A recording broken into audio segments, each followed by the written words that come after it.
accusations. She said Meghan was selfish, somebody who wasn't suitable to be a royal, and a shallow social climber. Bust-ups. And every family keeps quiet about where their skeletons are. This family hasn't. They've brought their skeletons out and they've dragged them through the streets. And an increasingly bitter feud. She owes this family respect. Just because she's suddenly a duchess doesn't mean that all of that is eroded and isn't important anymore. After the dream romance, the nightmare fallout. What's happened is a commoner has married into the royal family and it's created fireworks. I've got to say, this has probably been the biggest circus that I've ever come across. Now, with a new royal baby on the way, can Meghan and her family make up? The baby has a grandfather who he or she is in danger of never meeting. And if there's any chance of reconciliation there, I think all parties should be trying to grasp it. Hi, Mr. Thomas. Will Harry finally get to meet his father-in-law? For them not to have met each other seems quite absurd. And after all the rows, insults and embarrassments, can the Windsors ever be friends with the Markles? At the time, I know that they were kind of tearing their hair out. What on earth do we do with this family? If it's embarrassing to the British royal family, it's more embarrassing to us.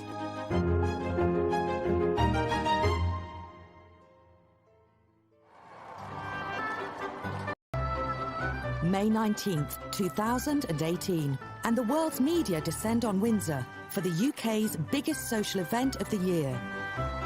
The marriage of Prince Harry to American actress Meghan Markle. It attracted VIPs from around the world, A-list celebrities, and generations of royals from the Queen downwards. But among the 600 guests in the chapel, just one member of Meghan's family was present, her mother. You know, once you've gotten over the shock of seeing Oprah and the Clooneys and the Beckhams and all the star-studded guests, you then realise that actually it was pretty extraordinary that there was one solitary figure in that front pew, and that was Doria. My heart just swelled for her. I just thought, what an incredible woman you are. But I also felt very, very sad for her, and I thought it was just extraordinary that there was no other family member there. I found it just, unfathomable. Meghan herself arrived alone. She must have been nervous inside. I mean, we're all nervous, but what was incredible was how she managed to cover up those nerves, how she managed to conduct herself, hold herself. She managed to smile. She managed to look quite coy and bride-like, but I think we realised the image she was putting forward. And then halfway down, he was met by the Prince of Wales. And it was a very kind and touching gesture. It was very theatrical doing it that way. I don't think Charles filled in any sense in the emotional support. I think it was more of a practical walking up the aisle. Someone had to walk her up the aisle. He was doing something, stepping into a situation where it should have been her father. Thomas Markle blamed his absence from his daughter's wedding on serious heart problems. He's since recovered, but their relationship has not. I think as far as Meghan is concerned, it was unforgivable that her father wasn't at her wedding day. And I think that's probably why the relationship is as unhinged as it is now, because it really did drive a wedge. There's clearly a very, very deep rift there. This relationship is a bad one at the moment and obviously needs to be patched up. How's she feeling? This is a man who's ground down with hurt and who doesn't really know where to turn. All I can say is that I'm here, she knows it, and I've reached out to her, and I need her to reach back to me. It's a gaping wound in the marriage of Meghan and Harry, and it's a wound that I believe they should try and heal at some point in the very near future. I love her very much.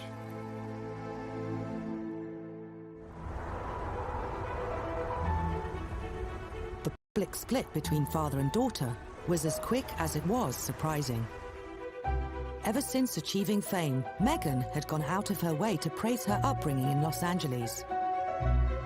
You know, at the end of the day, I'm really just proud of who I am and where I come from. She had a very happy childhood. Both of her parents were very committed to her, to them as a family unit, and so she herself paints a picture of a pretty happy childhood. And actually, if you talk to members of Meghan's family, they will tell you that Doria and Thomas did everything they possibly could to support their daughter. I think our dad was very integral in her imagination, her development. He was very funny and creative. They were very, very close. I would say, you know, not more so than her mom was, but in different ways, maternal and paternal ways. But my dad has a fantastic sense of humor, so he could easily make her laugh and get involved in stories and playtime in a very theatrical way.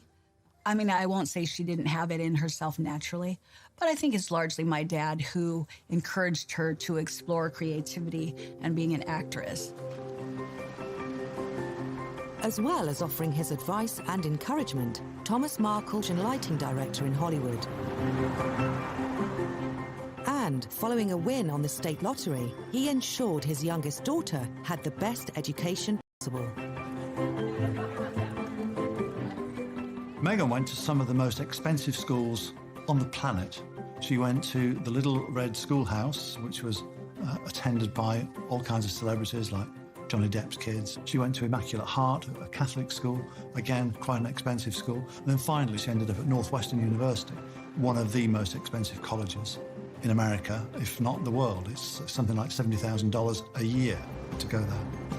Meg was fast-tracked from being in really good schools. My dad was happy to be able to give her that in her life, to give her that advantage, and so proud of it. And I felt that that was special of him, and he never wanted anything back. He just wanted to see her blossom. After graduating from college, Meghan began a new role as a struggling Hollywood actress. For almost a decade, she auditioned for bit parts in movies, ads, and game shows, until getting her big break in the TV legal drama Suits.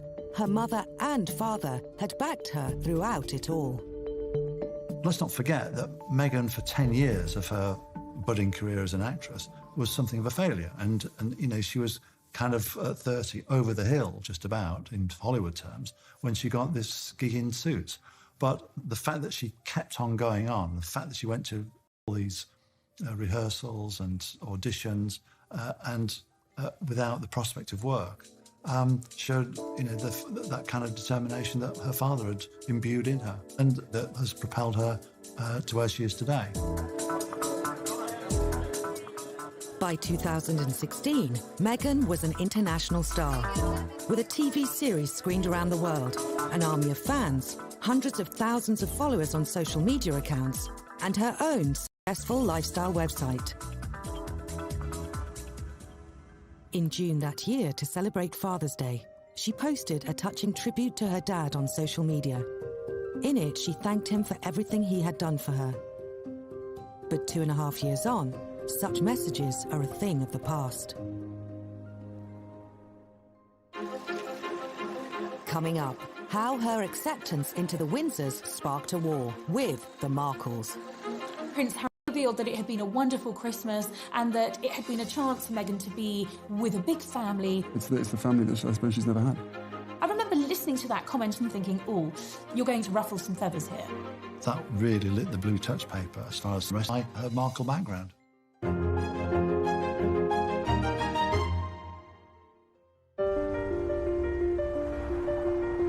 Los Angeles. When Meghan was born here in 1981, she was Tom and Doria Markle's only child.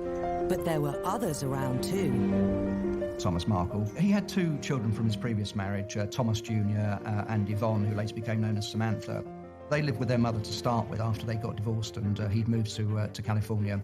And later on, they went to live with him. And then, of course, when he got married to Doria, they became Meghan's half-brother and half-sister. And at first, they all seemed to get on very well, and they mixed very well and got on well with the neighbours. And he had all sorts of parties at home where friends would come round, and they all mixed extremely well. We were a pretty normal family. Meg was born at the hospital and brought home to our house. We did teach her how to walk. We did carry her around on our shoulders, watch her throw peas all over the kitchen and get blueberries everywhere and, you know, all of the things that babies do, and watched her grow. Although all 3 Markle children got along, there was one significant barrier. When Meghan was born, Tom Jr. was 15 and her sister Samantha 17. We were as close as we could be for our ages.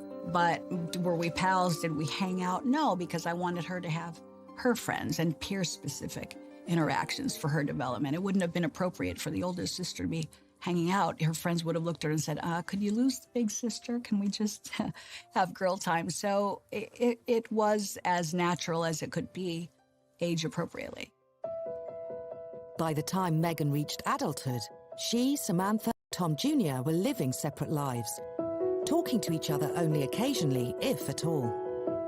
In her 40s, Samantha was diagnosed with multiple sclerosis and, following a career in broadcasting, became a mature student.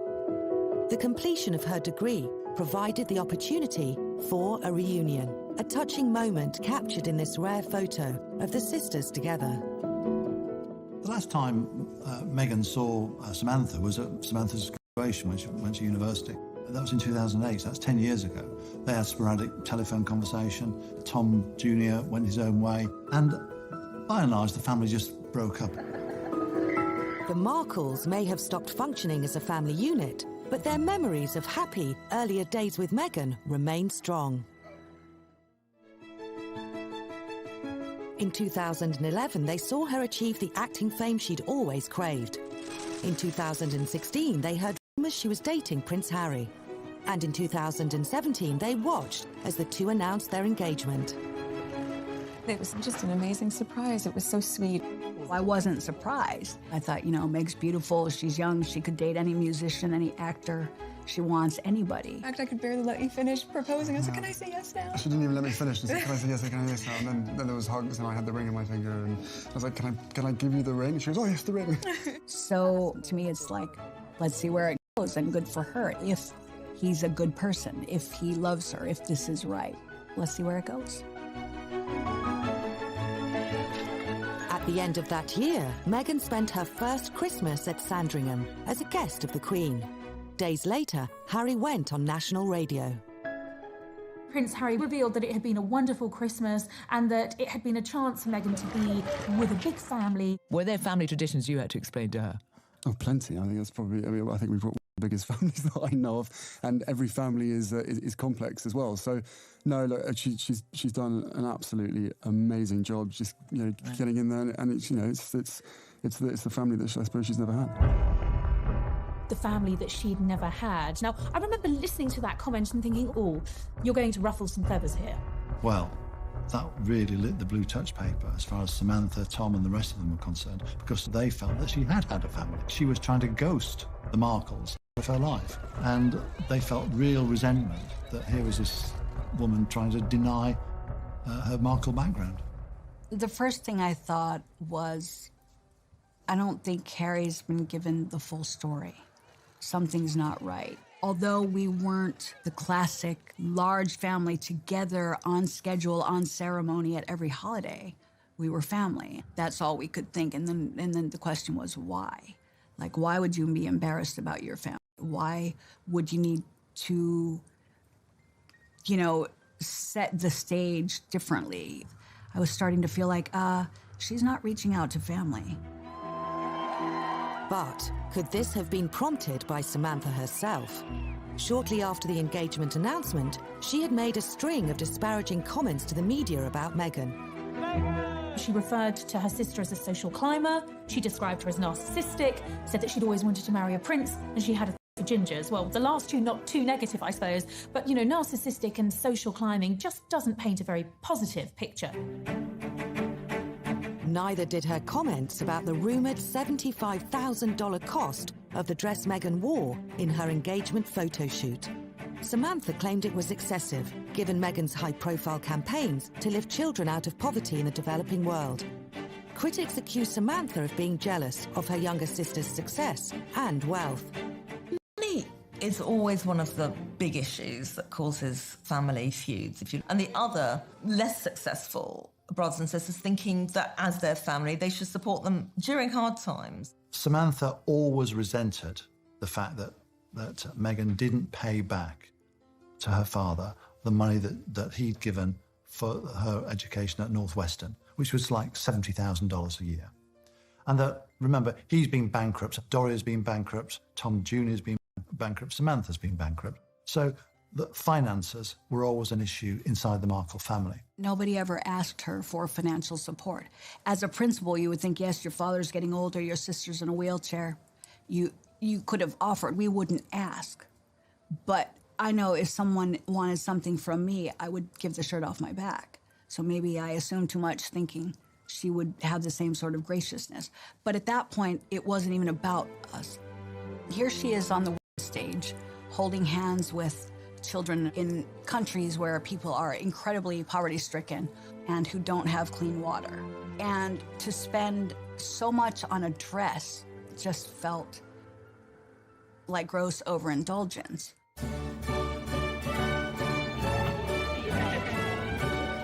In the midst of this criticism, Meghan had a wedding to plan, but the guest list was causing more family friction. It's a problem that all families face. Who is going to be invited and who is not going to be invited? And those that are not invited nearly always feel extremely hurt and annoyed. And the person that's doing the inviting says, there's no way I'm having them at my wedding. With the wedding just weeks away, Meghan and Harry still hadn't revealed their list. By April 2018, Samantha could wait no longer. On social media, she expressed how excited she was at the prospect of being invited. It's fascinating, really. You examine that period and the run-up to the wedding, there was this period where they all felt that they were going to get an invitation and they could all go, and then the invitations didn't come out, and that is when the dam of venom really burst. I think out of tradition and respect, everybody in the family felt that they should have been included because the eyes of the world were on the family, and therefore, if you weren't invited, it must have been because of some fault of your own, or you must be awful and not worthy. So the whole family was feeling like it is a public statement. It is a public exclusion. And then we saw strangers invited, was celebrities whom she didn't even know, and people from the public. That was a slap in the face. It's like, wow, we're not even considered in all of that. And we were still trying to rationalize, like, oh, well, let's just respect her. No, it's not about just respect her. She should just respect us. These are real people with real feelings. Was quick to respond to the very public snub by way of an open letter to Prince Harry. He claimed the upcoming wedding was the biggest mistake in royal history and even urged Prince Harry to call it off. I thought it was a bit below the belt, and I'm sure he probably regrets doing it. But at that stage, he probably thought he had nothing to lose. He wasn't going to get an invite. So again, it was a question of embarrassing Meghan. And I think that's probably the reason he did it. Although Tom Jr. soon apologised for his letter, Samantha went on the attack. As she once again took to social media, observers were divided on whether Meghan had made the right decision. I don't think Samantha Markle could seriously have expected an invite to the wedding after what she'd done with her tweets. And clearly Meghan made a decision fairly early on not to invite her, and if she's not inviting her, it was very difficult then to invite her half-brother. So I think it was a non-starter.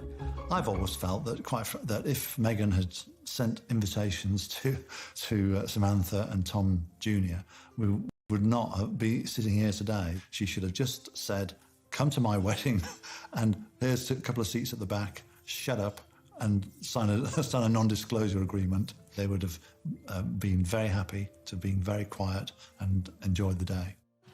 Did you wish to commentate about the fact that they're saying that... One family member who was supposed to be there was Meghan's father. After a successful TV career, Thomas Markle was living in quiet retirement in Mexico. His daughter's wedding was less than a month away.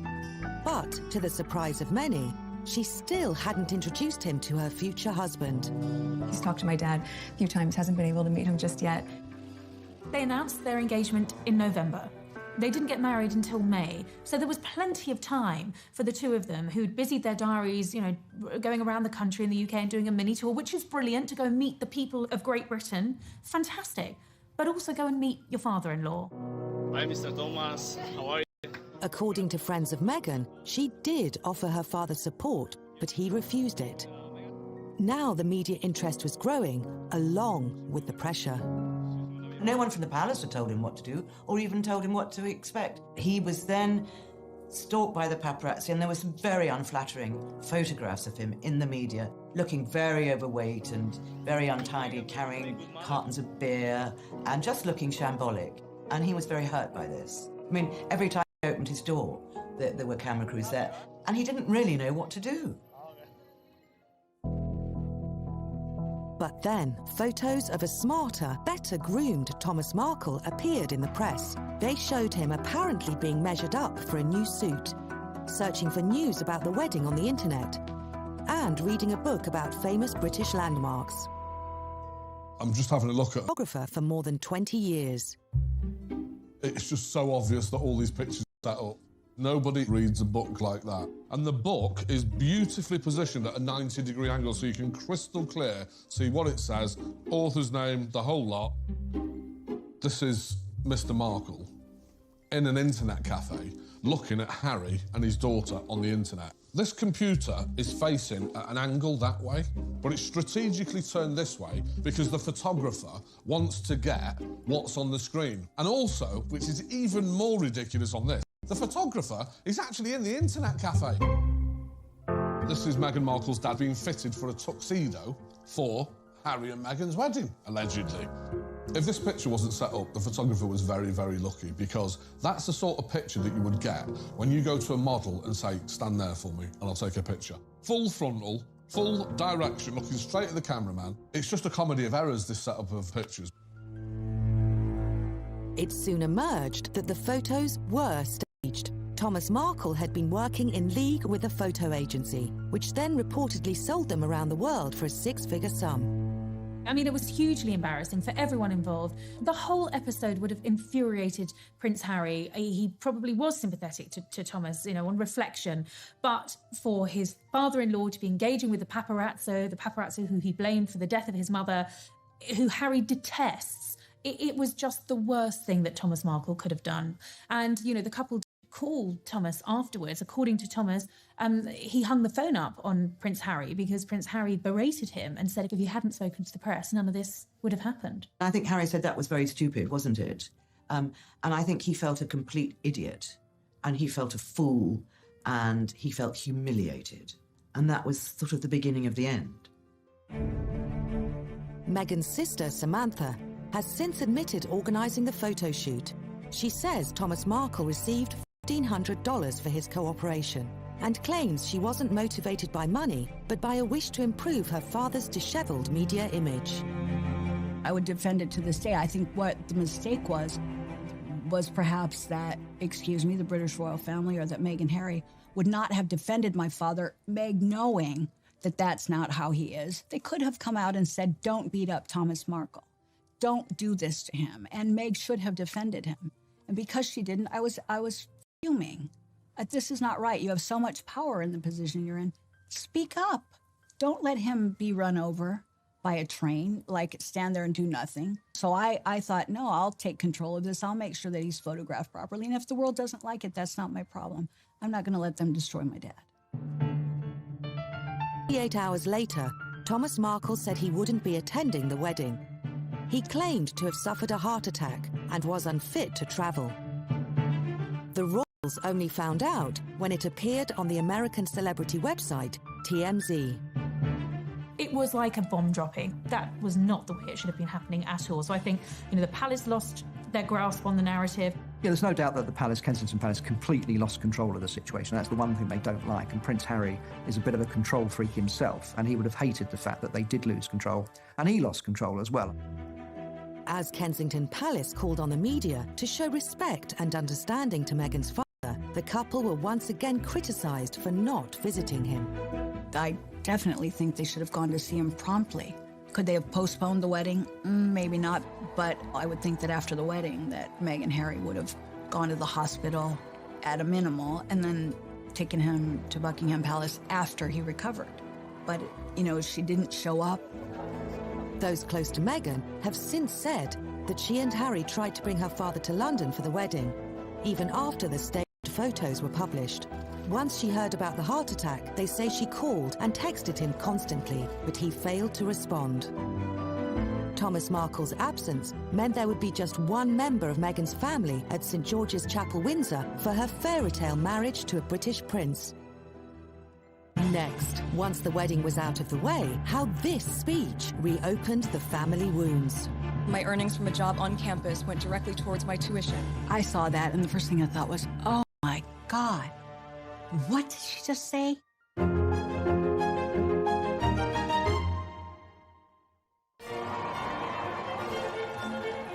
Tradition is at the heart of the royal family.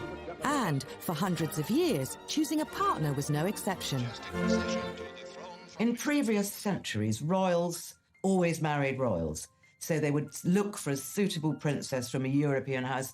And it's really only in this century that the royal family have married out, if you like, and married what we call commoners. The ability to marry outside the blue blood ranks has given the royals the same freedom as others, but also the same problems.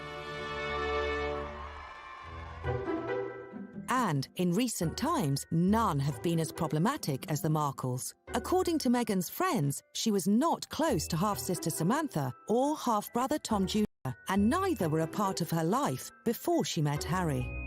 The problem for Meghan has been that the Markles aren't prepared to cut her loose the way that she has cut them loose. And unfortunately for Meghan, they show no signs of going away.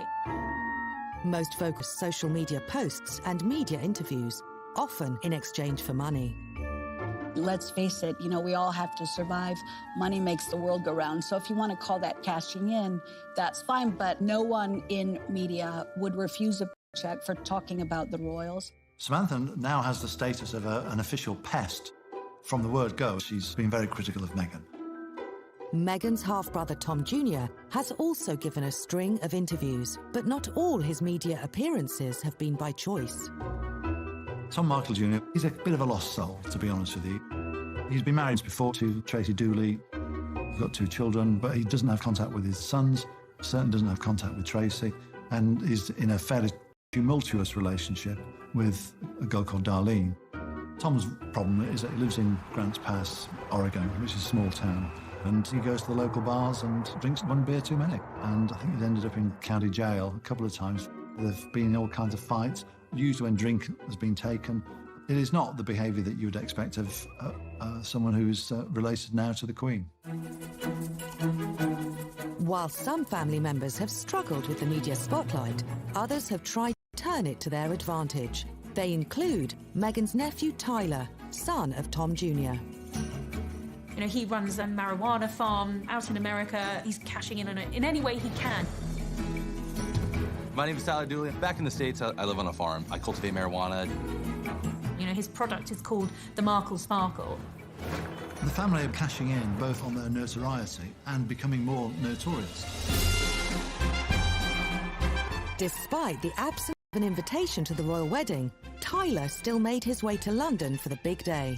Other family members, including mum Tracy Dooley and his brother, also made the transatlantic trip.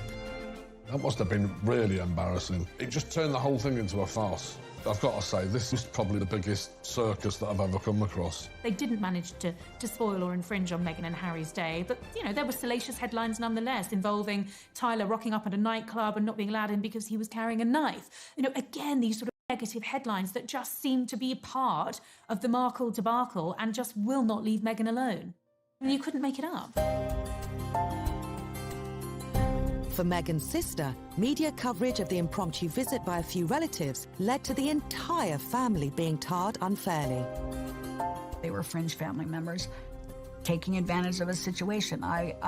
They had never interacted in any of our family events or come to holidays or Thanksgiving or gone to Doria's house or her mom's house.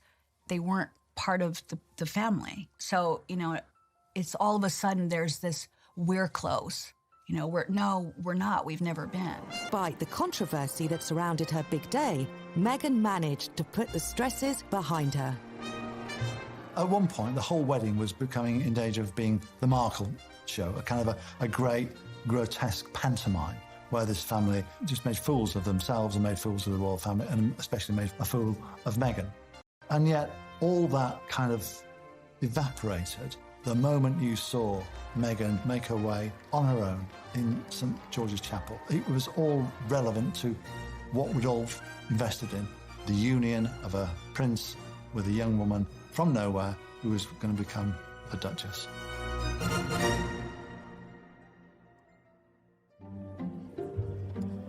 With the wedding and honeymoon over, Meghan began her new life as the Duchess of Sussex. In October 2018, she and Harry made their first official trip, a 16-day tour of Australia and the South Pacific Islands. We saw them travelling the globe, intense timetable and schedule that they were sticking to, more walkabouts that were considered a triumph as far as Meghan was concerned, showing her warmth, showing her popularity, and then, of course, the baby announcement. It went through the roof, and we had Meghan Mania Mark II. For a while at least, Meghan's family troubles seemed behind her. But then, a speech to students on the island of Fiji reignited it. As a university graduate, I know the personal feeling of pride and excitement that comes with attending university. She wrote her own speeches, and one of which was on education. And she talked about how she got grants, she'd worked herself in order to pay the fees to go to college. It was through scholarships, financial aid programs, and work study, where my earnings from a job on campus went directly towards my tuition, that I was able to attend university. Not one mention, of course, about her father, who had also stumped up a considerable amount of cash to send her to university. And without question, it was worth every effort. I saw that, and the first thing I thought was, oh my God, what did she just say? Samantha gave Meghan it with all barrels when it came to the fact that her father was not mentioned in this speech. In a series of tweets, Samantha attacked Meghan and her speech. She said any money she earned during college would have been for parties and shoes rather than tuition. I do think that Samantha Markle has got a point, but she's just so unpleasant. I don't see why she feels she's gaining ground by being so unpleasant and telling us things that possibly are true, but we don't really need to know them. The bottom line is, because you're prestigious, you can't get away with just treating people how you want. And there's nobody can tell me through university graduation. Not a check missed, his signature on all of them. Every second of the way was because of my dad. And that she knowingly, now this is, there's no senility involved. This is not a memory lapse. This was blatant disregard and disrespect and cruelty. Unbelievable. As 2018 drew to a close, relations between Meghan and her family seemed to have hit rock bottom, but they were about to deteriorate further. Coming up, Samantha responds for the first time to the letter that's plunged the Markles into fresh crisis. Broken heart? She doesn't have a heart.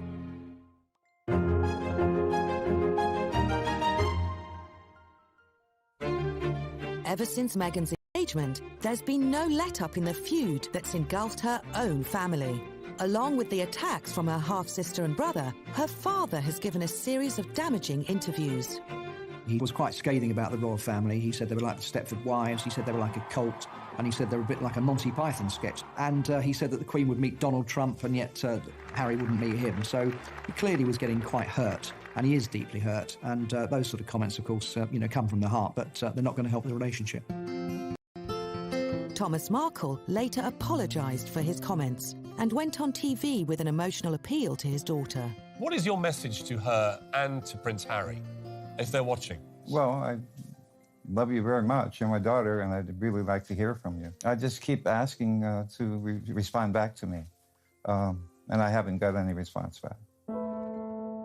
But, as a group of Meghan's friends claimed in February 2019, she had responded in a letter she sent 6 months earlier. We saw revealing private correspondence between Meghan and her father.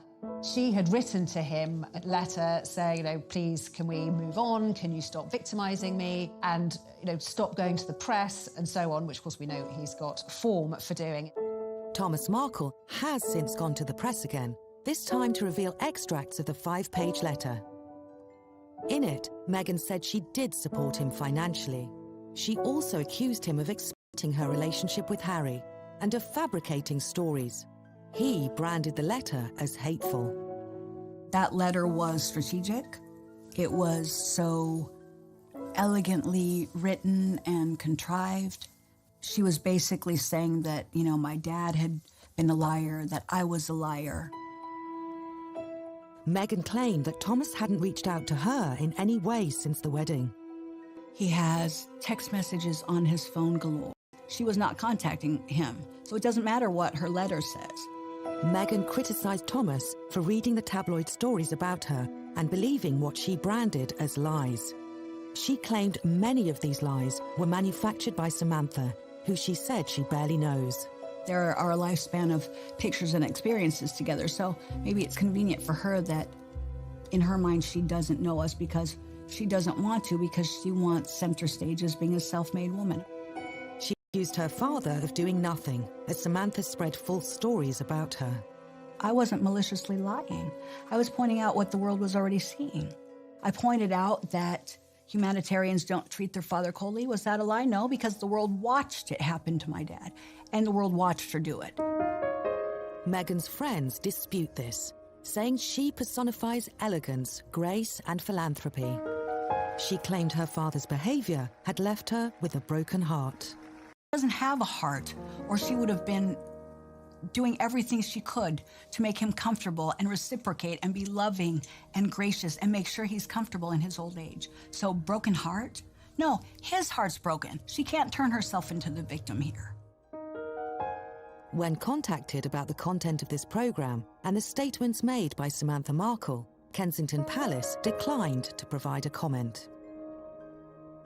The continuing feud within Meghan's family is potentially damaging to her new one. Along with the other members of the so-called Fab Four, she's come to represent the modern face of the royals. They have an image to protect, an image guarded by one woman in particular.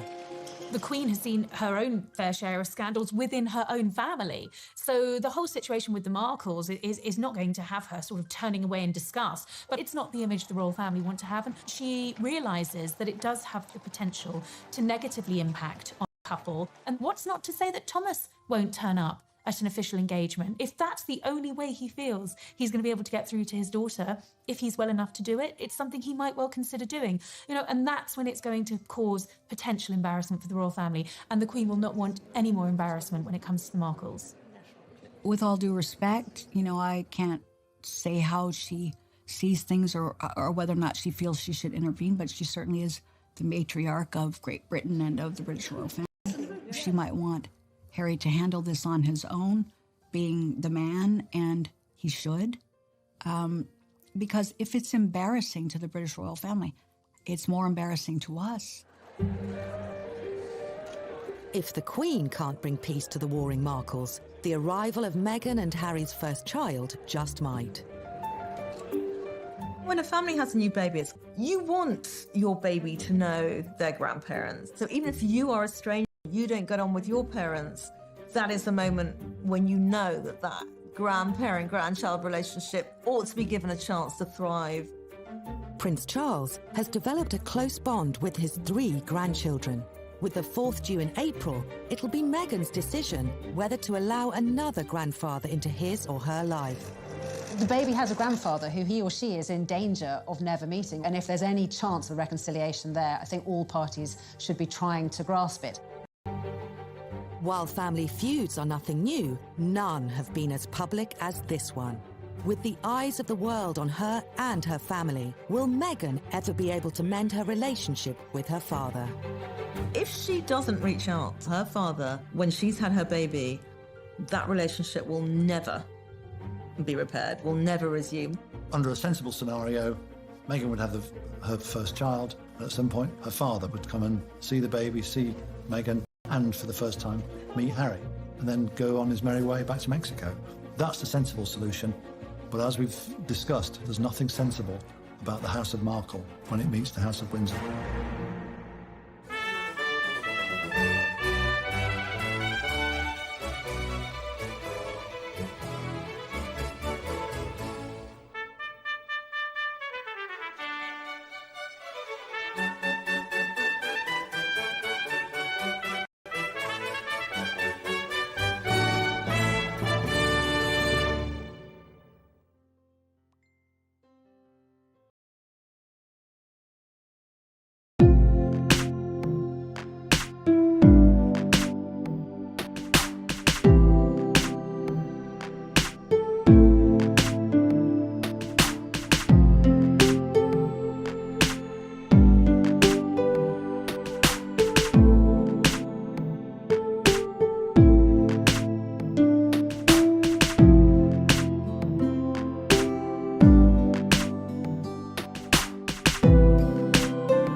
upbringing in Los Angeles.